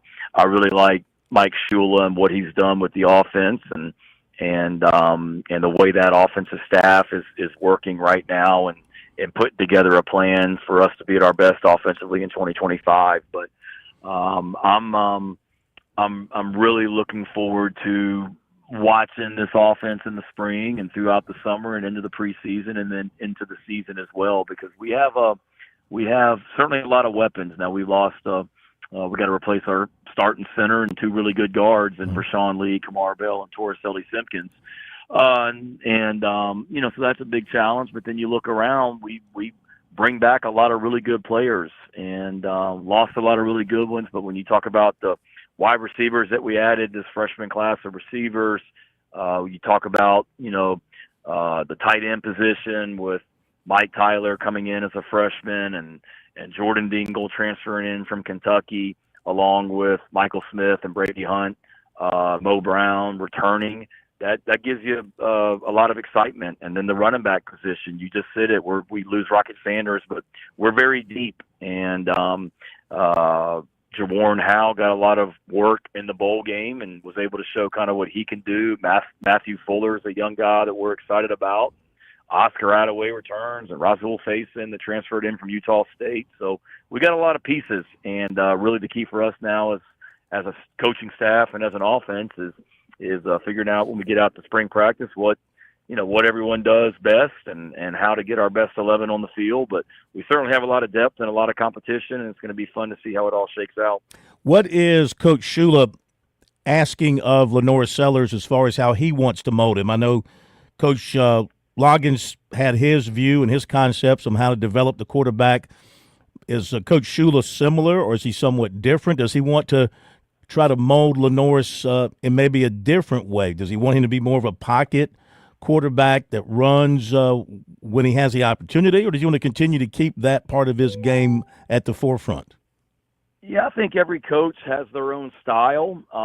Coach Shula worked closely with Lenoris and the quarterbacks last year, so that's a seamless transition. And when I hired Mike last year about this time from the NFL to come and join our staff, one of the things that really intrigued me was the quarterbacks that he had worked with in the past. They were bigger, athletic quarterbacks, whether it be Cam Newton with the Carolina Panthers or Daniel Jones with the New York Giants or Josh Allen with the Buffalo Bills.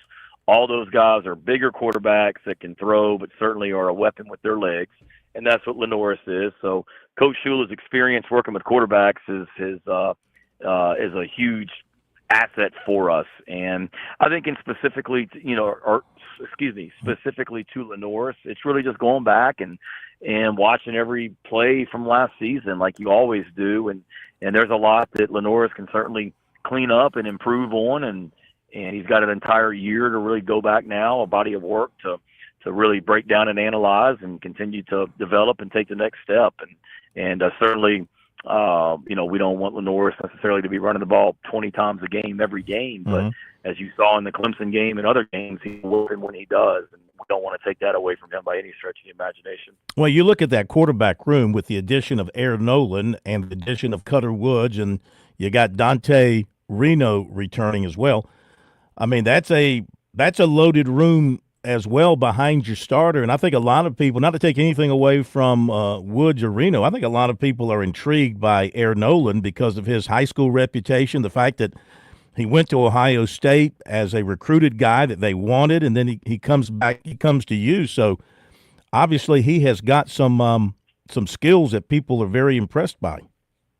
No, he does. He's a great young man, and I respect the fact that he came here when he was looking to come here. It wasn't with any promise of anything. He just said, I want to come and compete to be the backup quarterback. I know Lenoris is the starter. I want to come compete and learn under him and learn under Coach Shula and go from there. So he's come in and really worked hard and hit the ground running. But you're right though.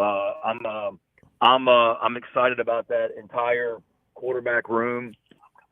I'm excited about that entire quarterback room. I'm excited about Cutter Woods. I'm excited about Dante Reno, and it's a talented group, and that's going to be a great battle this spring to kind of see how that shakes out behind Lenoris this spring. Visiting with Shane Beamer, South Carolina football coach, for a few more minutes here on Sports Talk. You mentioned the middle of your offensive line. You lose your center, your two guards. So you got Josiah Thompson back, and you got Case and Henry back at tackle. So those are very, very solid. How would you kind of imagine plugging in those three holes right now on your offensive line? Who would you have in mind if you were playing a game today? Who would you have in mind for those three spots? Yeah, the thing with that is we're fortunate that we return a guy in Trovon Ball that started pretty much the entire season at guard back in 2023. He's a talented guy that, played behind those guys last year. So bringing him back is a great resource. You got a guy that was highly recruited out of high school, and Marquis Anderson from Dorman High School. Marquis back. Blake Franks from Greenville High. He's back for another year in our program. So we've got some really good young players that we've recruited there at the guard position. And then we've added some really talented young players through the transfer portal, whether it be Nick Sharp from Wake Forest or Boaz Stanley from Troy or Rodney Newsom that came from Western Kentucky. So, those are 6 pretty good guys right there that give you some options on the interior of the offensive line. And we'll see how it all shakes out. You certainly want to have more than 5 starters. And when you have 2 tackles like Josiah and Kaysen, that's really good to have. And now we've got to figure out how it sorts itself out with the other spots on the offensive line. Who do you like as the guy right now at center, if you had to pinpoint somebody? Yeah, hard to say. We haven't practiced yet. All we've been doing is weight room and some workouts, not going against anyone. But that's a tough position because, it's hard to say, hey, just go play center if you haven't. Ryan Brubaker's a guy that's been in our program for a while. It's time for him to take the next step. Boaz did that at Troy. Rodney Newsom has the ability to play center as well. So it was a concern last year that we needed to get some guys in here because we knew we were losing Vershawn, and then Torricelli, some of those guys that we had could also play center. So it was a concern last year. We really attacked it in the portal, and that's what spring practice is for. So we'll have a better idea here next month.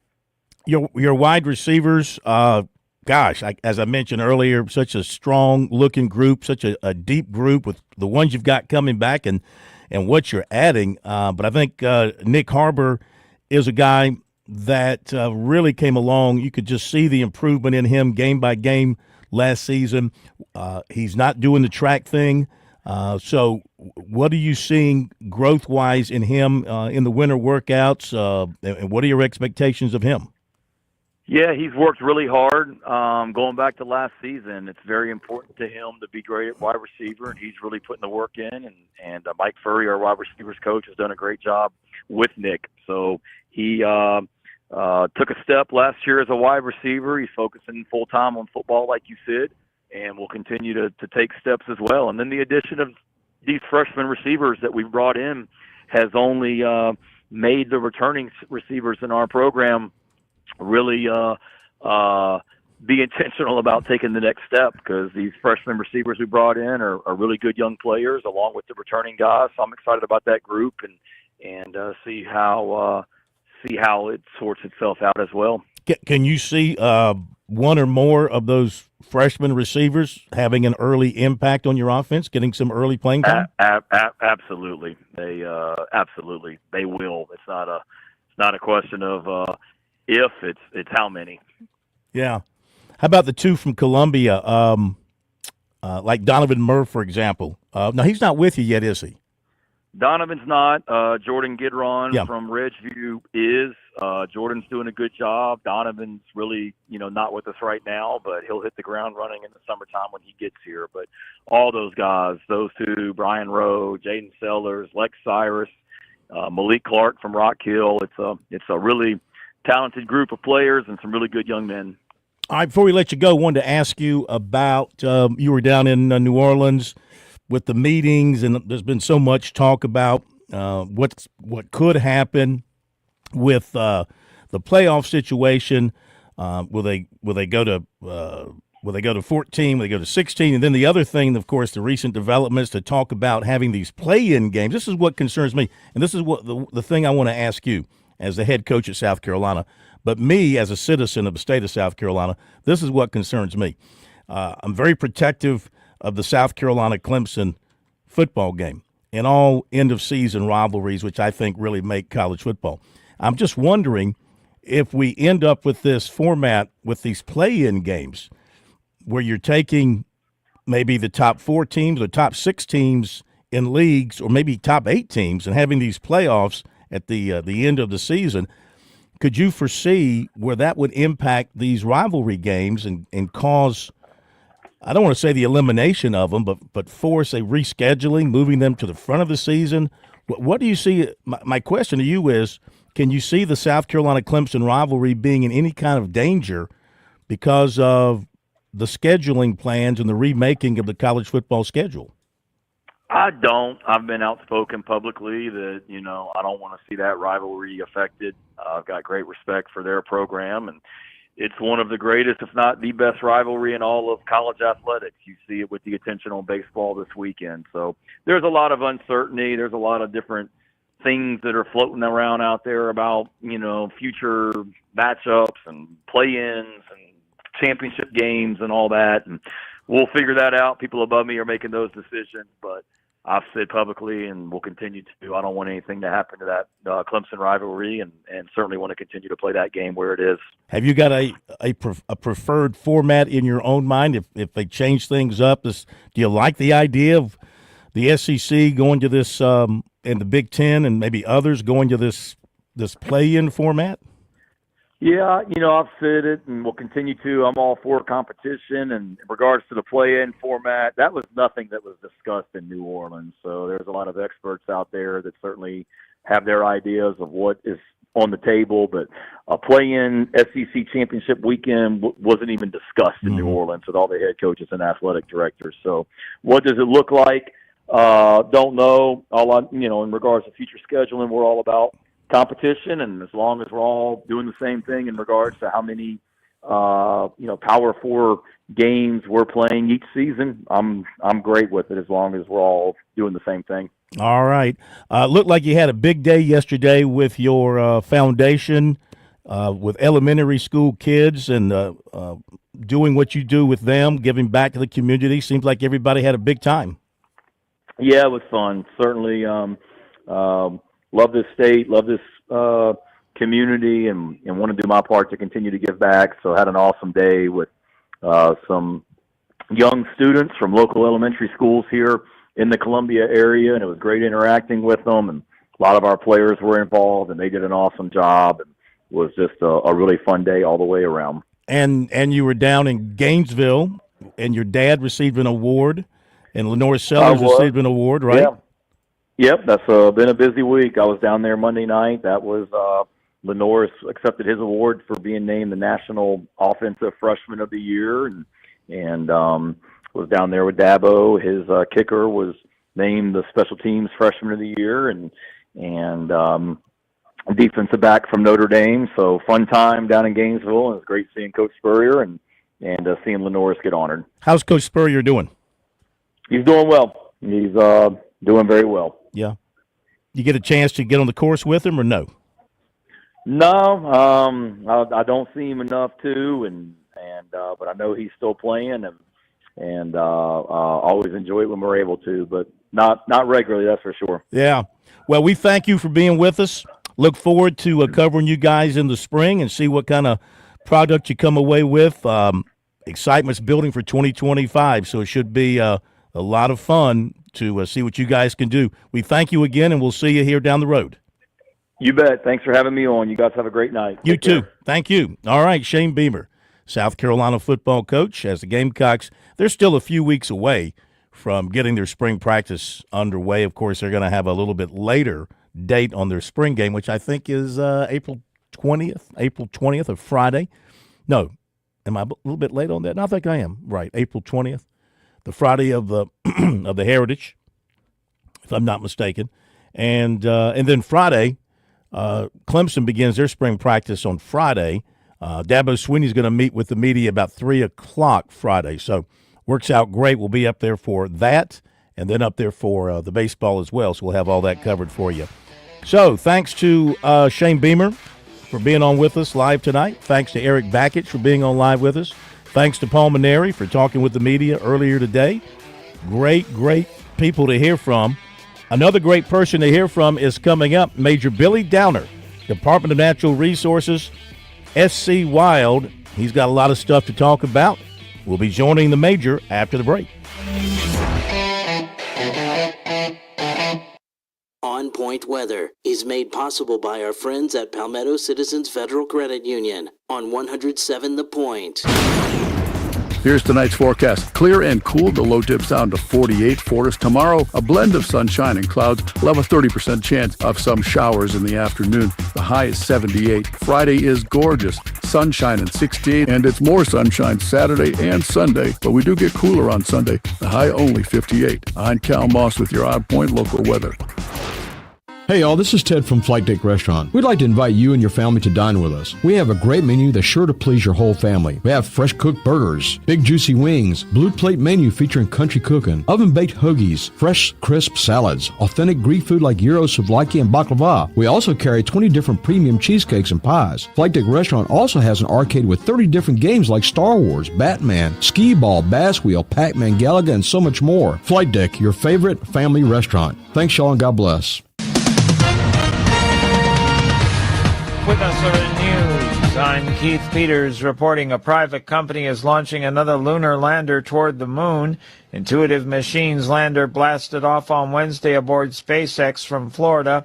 It's taking a fast track to the moon with a landing next week, aiming for the South Pole. Last year, Intuitive Machines made the first U.S. touchdown on the moon in more than 50 years. The Trump administration says it is eliminating more than 90% of the U.S. Agency for International Development's foreign aid contracts and $60 billion in overall U.S. assistance around the world. It details the outcome of a 90-day review order by President Trump. On Wall Street, the Dow down by 188 points, the Nasdaq rose 48, the S&P 500 up a fraction.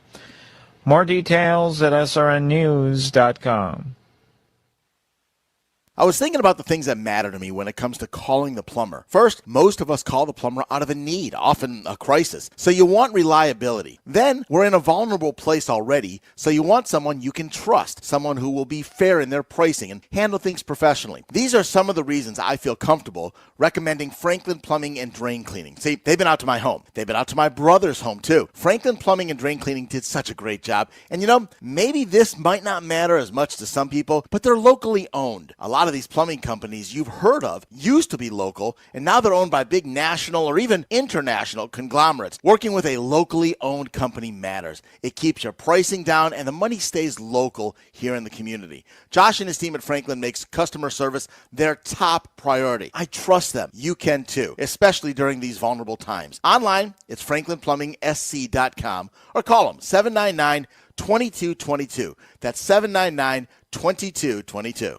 Tradition and quality. That's what you get with H&J Cattle Company, where local third-generation farmers ensure you receive the finest beef in South Carolina. Our registered Hereford and Wagyu cattle are raised with sustainable practices without growth hormones, antibiotics, or animal byproducts. Taste the difference with the highest quality beef guaranteed. Order now at HandJCattle.com or on Instagram and Facebook at H&J Cattle. Again, HandJCattle.com, where ethics meets quality.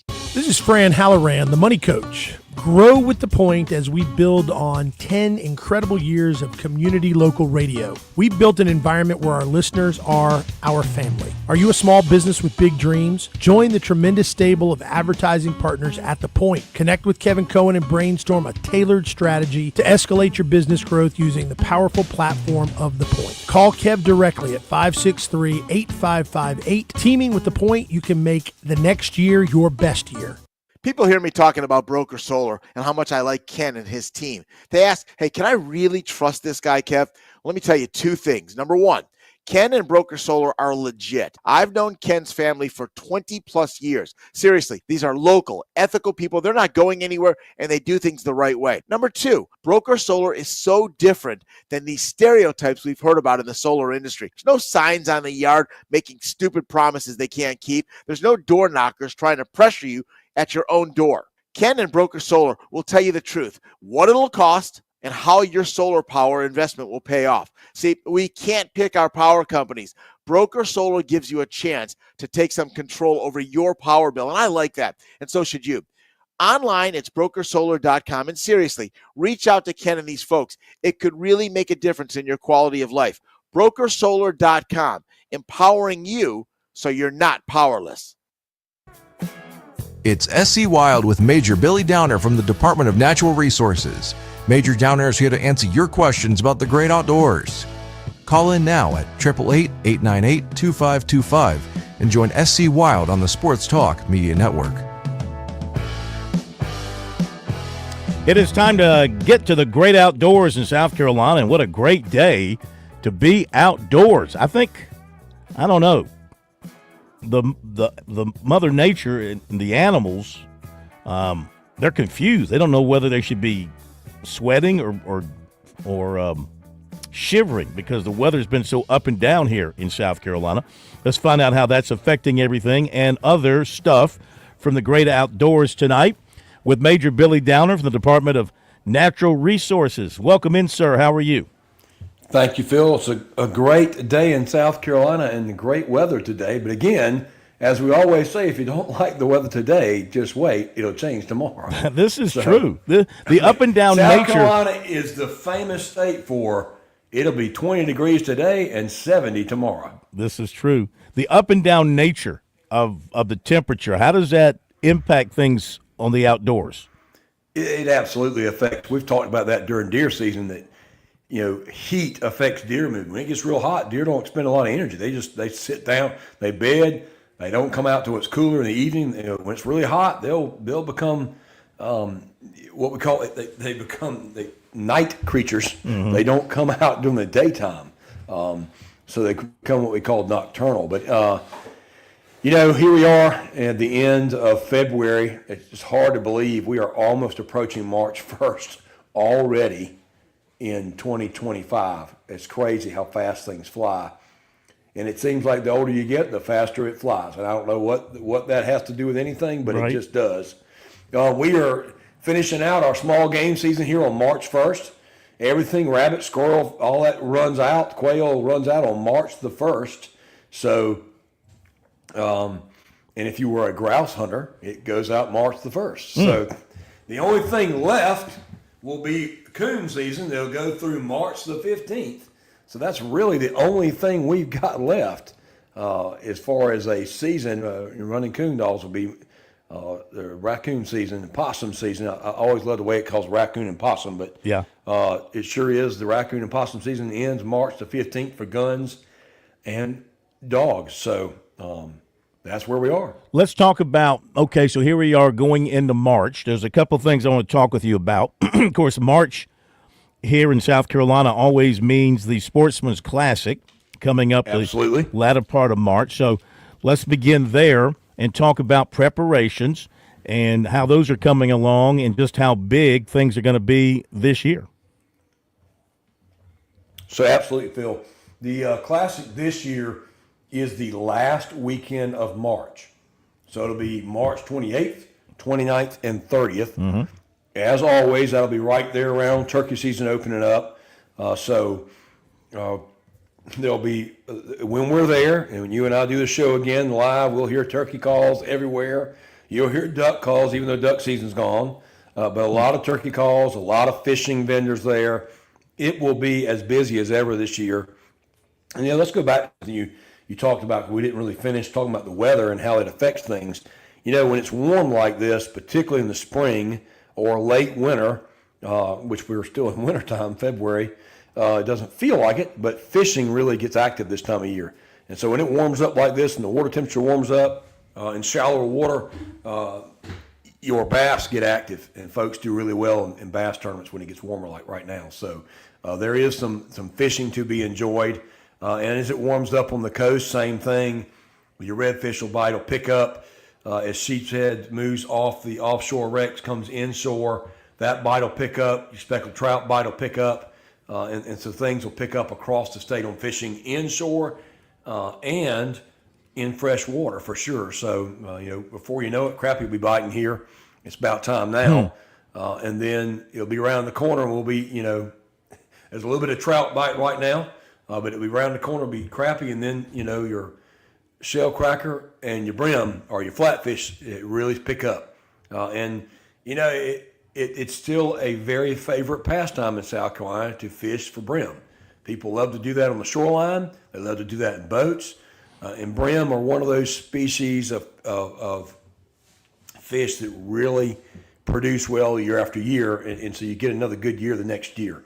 They're a fish that grows very fast And so you get, we don't have a problem finding good brim beds across the state. Do people like to eat brim? Is brim do you like absolutely. I mean, I'm a flounder guy. When it comes to fish, I'm pretty much flounder and that's it. So when you get this, that just basically means you like to go to a seafood restaurant and have flounder. But you can buy flounder at Walmart. You can, the funny thing is now, talking about fishing for a minute and eating fish, used to be you had to go to the fish market to get fish. Right. Well, that's not true anymore. You can go anywhere. You can go to Walmart. They got salmon. They've got tuna, fresh tuna. Mm-hmm. Or I'm assuming it's fresh. It's vacuum wrapped. Yep. You can go to your Piggly Wiggly and get shrimp. You can get flounder. You can get cod. You can get tuna. You can get salmon steaks. In stores across America, it's just so easy to. I don't know what it is about the food industry now. It's just very readily available. So it's easier to just get fish. But still, people like to go catch fish, and that's part of the enjoyment. And brim. Eating brim is something that people enjoy doing. Now, it's an interesting question. How many people still eat brim today? Love to hear from a caller that talks about that. Somebody would tell us, hey, you still eat brim, because when we fry brim, we fry them whole, and you eat them off the bone. And that's kind of a talent, frying them to the place where that meat will just peel right off the bone, the skin, and it makes it's so good. And I know that a lot of grandparents enjoy brim that way. And as you get into younger people, they don't particularly like brim on the bone. They like the fillet fish. So it takes a bigger fish. But what I found over time, bigger fish like a shell cracker, they're really big, or big brim, they don't taste as good as a smaller size brim, what we call hand size. The old 3-finger brim is a good size fish to cook, fry, and eat. Plenty of meat there. Or a 4-finger brim, your hand-sized brim. But when you get those really big ones, and 2 hand-sized brim, they can be stronger. It just doesn't taste as good as sweet as a smaller brim to me. But I still do enjoy eating brim. Now, I got friends that be laughing right now going, "When's the last time you ate a brim?" And it has been a while, but I do enjoy it. But, in today's world, people don't like to eat fish off the bone anymore. They want everything quick and easy. So most people fillet fish. And with brim, it's hard to fillet. You don't get much when you fillet a brim, particularly on a smaller brim, which is going to be a really tasty brim. When you just cut the head off and then you gut them and you fry that whole fish, you scale them and fry that whole fish, you get a lot more meat that way. But yeah, that's a good point with fishing, though. Now it's warmer, things will be picking up. But when you got fish out there in the market you can go get so quick, it's hard for a lot of people to want to go fishing just to go catch a fish to eat. It's so readily available. But brim's something you got to go catch. You can't go buy brim. Yeah. And, catfish, same thing. People love to go catch their own catfish, and I enjoy that. Bass, same thing. Most bass fishermen today are catching bass and releasing them. They're not keeping them. So that's so popular now to release fish, even with redfish on the coast. Same thing. They catch and release. They don't keep anything. Why are they not keeping them?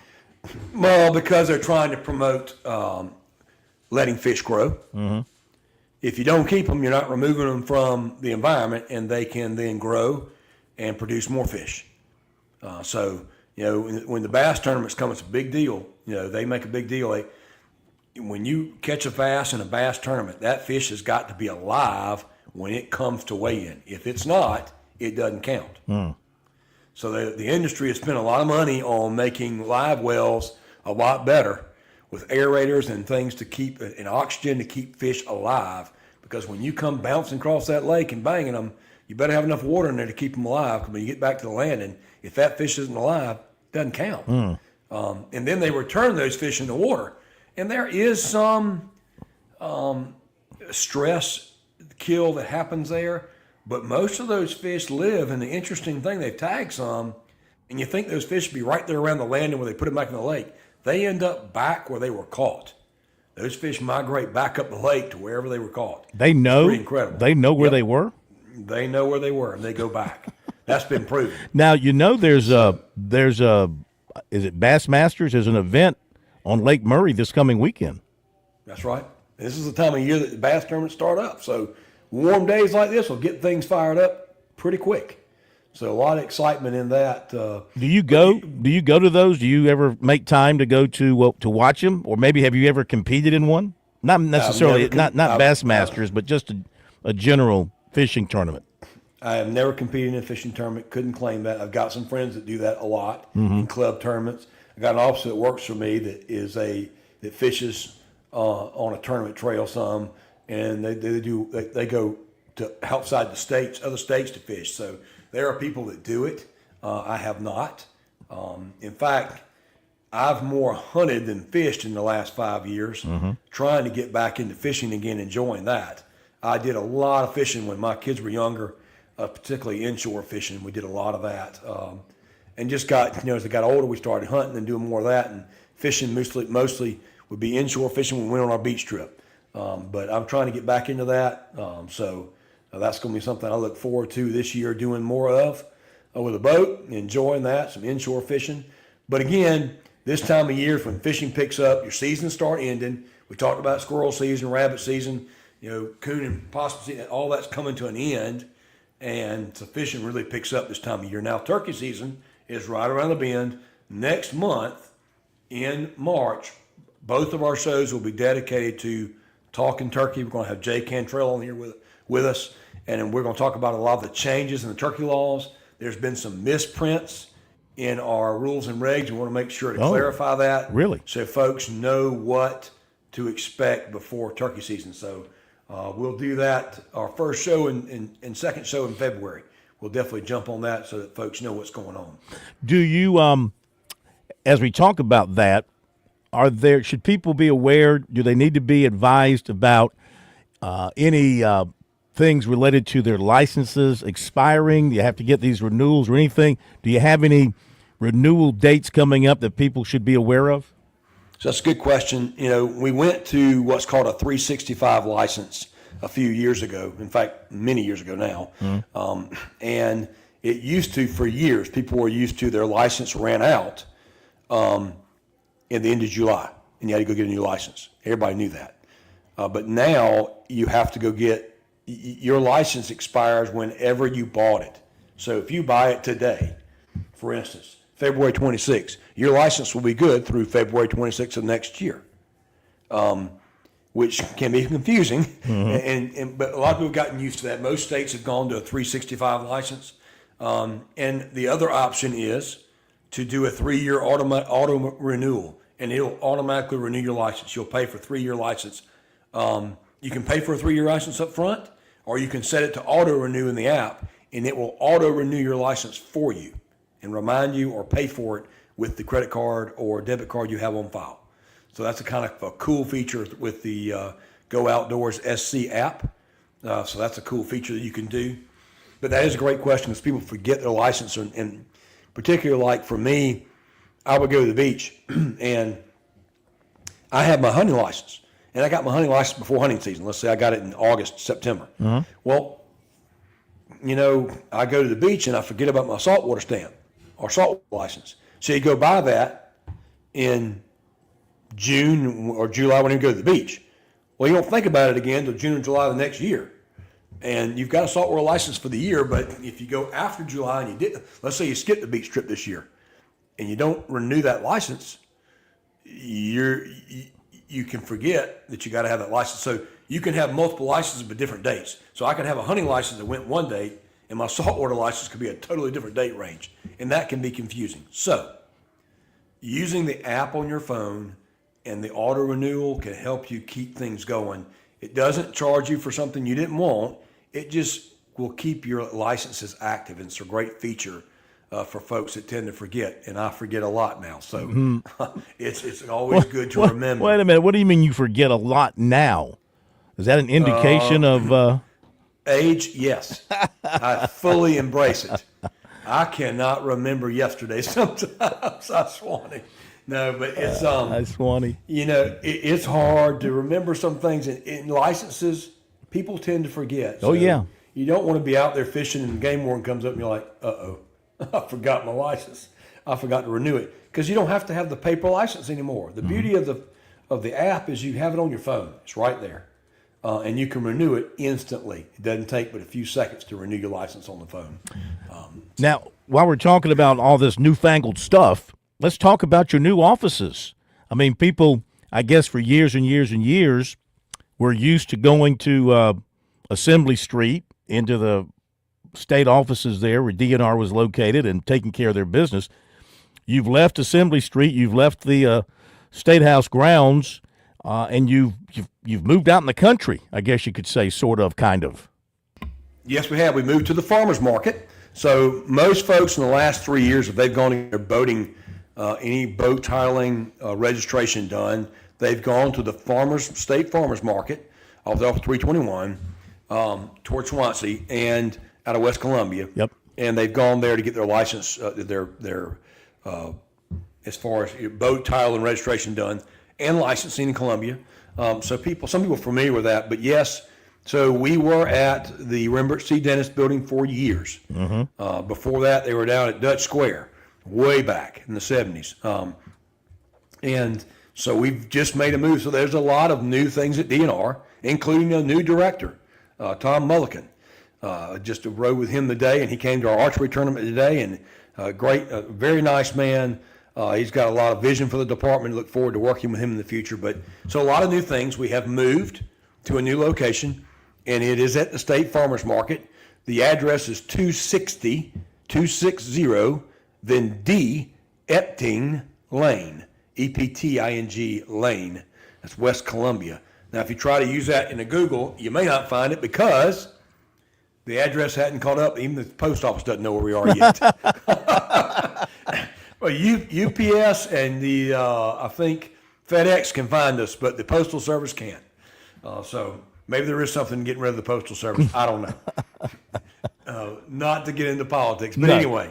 So we are at a new location, and we are all back together again. It's been years since our licensing, wildlife, law enforcement, land and water have all been in one building. We're all in one brand new building, and it is at the State Farmers Market. You go to State Farmers Market, you'll turn into the farmers market, go past the little guard hut there, take the first road to the left. It's a series of lefts, and then go down to take a left at the stop sign, dead end, and you'll go straight into our parking lot. Big building, brand new building you can see right off the road, and hopefully we'll get a signage up on the building in the next few weeks so people can really see where we are. But the signage isn't up. We're so fresh in the building, the internet didn't work for a while. So. Yeah. Is this good for everybody? Is it good for the staff, the DNR staff? Again, is this good for the citizens of the state to have you guys where you are? I think it's going to be a good thing on a lot of fronts. It's change, and change is hard sometimes, and some people don't like change. So there's that. Yeah. So we're not where we used to be, but we're in a new building. It's fresh. It doesn't have, quite frankly, it's a fresh new building and doesn't have some of the staleness that the old buildings have. It's kind of funny when you feel like you can breathe better in a new building. Wow. But no, we're in a new building. There's some downsides in the offices and things that have gone on, but all of us are in one building. As far as the public, it's a huge win because now we've got parking spaces for you to bring your boat with you. We've got actually trailered spots. So you can bring a boat in if you're getting it titled or registered. If you got a question, they can walk out and look at it. That's a huge win from where we've been. When you used to come downtown and there was nowhere to park with a boat, or you went to the farmer's market, there was nowhere to park.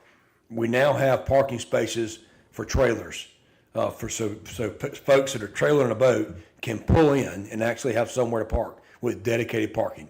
So it's a great win for that, for all of us to be in one location. Very accessible to the public. All your licensing's downstairs, brand new building. It's a beautiful building. And we look forward to the next 20 years DNR will be together here. Yeah. It's nice to be in one building because if you need something from licensing, you don't have to take a trip out somewhere. You just go downstairs. Was it difficult packing up your old office? Oh, yes. Like I said, change is hard. And when you pack up and leave, it's like leaving a house. You got more junk than you ever thought you ever could stuff in a drawer. Yep. And you start going, you're like, why did I have this? Because when you get in that mode, it's like, well, if I hadn't seen that in 2 years, I probably didn't need it. Right. Because I hadn't missed it. Yeah. But it's hard sometimes letting go of that. And you got pictures everywhere and memories and things, and you got to downsize. It's hard to pick what you're going to put in the new office. What do you need? So yeah, it was a lot of moving. We had a lot of folks dedicated time to moving out and getting us in this new building. We're still getting printers hooked up. I mean, we're really that brand new in there. Yeah. Licensing moved in just a week ago Friday, and so it's brand new. So folks, if you're used to going to the farmers market to where licensing used to be, we're in the big building. When you turn in the farmers market, that big brown building there, that's us. Come there and go downstairs, and you'll find licensing. They'll be happy to assist you there. All right, let me ask you this. We are excited about that. And I want to mention this. Yeah. Again, we're excited about our new director, Tom Mulliken. Mm-hmm. He's new. He's going to come on the show with me in the next few weeks. Good. So we can introduce him to the public and just talk about the vision for DNR and what we're doing. And I wanted to leave you with this. We got about 2 minutes. I know you had recently the annual dinner with the legislature, and how do things look from a DNR standpoint in dealing from a legislative standpoint with your budgeting and everything else that you need to do on an annual basis? Absolutely. So it was a great event. We had probably with Dr. Mulliken as our new director, we had probably the largest attendance in I don't know how many years to one of our legislative events. So that was kind of nice to see the legislature respond to his new leadership, and just a lot of folks there. Seems to be a lot of buzz about what's going to happen with DNR and what we're going to do. A lot of focus on conserving a lot more land for public hunting, public access. I know that's going to be a priority. I'll let him tell that when we get him on the show, but looking forward to that, which will probably marry up perfectly with with our mission to provide public shooting opportunity that I've been a part of, for 15 years. Mm-hmm. So we'll talk about all that soon, but it was good. There's some legislative bills on the docket there that have been, that are out there. There's some things like with boats, trying to talk about motor titles and some other things that are going on. But right now, kind of letting those things develop. I don't want to really talk about things until they really get down the legislative road, so to speak, and we know they're happening, so we could talk about them a little bit more because, bills get dropped all the time that go nowhere. Yeah. So you want to focus on the things that really could go somewhere. And right now, I think the motor deal right now, where they're trying to drop the titles on motors, has some potential to move. There's some concerns that we're working through, and everybody's working together to get to a good place. So we got about a minute for you. Any final thoughts that you have tonight to wrap it up? Absolutely. We get toward the warmer weather, boating's going to be a priority, and folks are going to start hitting the water. And just because it's warmer outside, remember this, the water temperature has not risen yet, so it will be extremely cold. It may be 70 degrees outside, or even 80 or even 90. If you fall in the water, you could become hypothermic very quickly. The cold water will actually suck the energy out of you. If you fall in the water, get on top of the boat. No matter how cold it may feel, you get out of the water. The more of your body is out of the water, the warmer your body can stay. So just keep that in mind. Again, remember, wear a life jacket, plan your trip, work your plan, tell somebody where you're going, be specific, let them know when you plan to return so that if you don't return, they know when to start calling for help. Always a good plan. Fantastic, Major. Great words. We enjoyed it. We'll talk to you in a couple of weeks. Yes, sir. Thank you. Thank you very much, Major Billy Downer. That's tonight's SC Wild from the Department of Natural Resources. Great stuff from the Major. Looking forward to being over with him next month at the Sportsman's Classic. As you probably noticed, I'm not the greatest outdoorsman, but I love the Sportsman's Classic. I really do. It is so much fun. Halftime up at Little John. Clemson leads Notre Dame 41-31. Shefflin, a big first half for the Tigers, 16 points, 6 rebounds, 3 assists. The Tigers have 14 assists on their 16 baskets tonight. He's the only one in double figures thus far. You can get the post-game story on our website, SportsTalkSC.com, with the post-game audio from Brad Brownell. That'll do it. Looking forward to a big Thursday. Thanks to Shane Beamer being live with us, Eric Bakich as well. Have a great night. We'll see you tomorrow.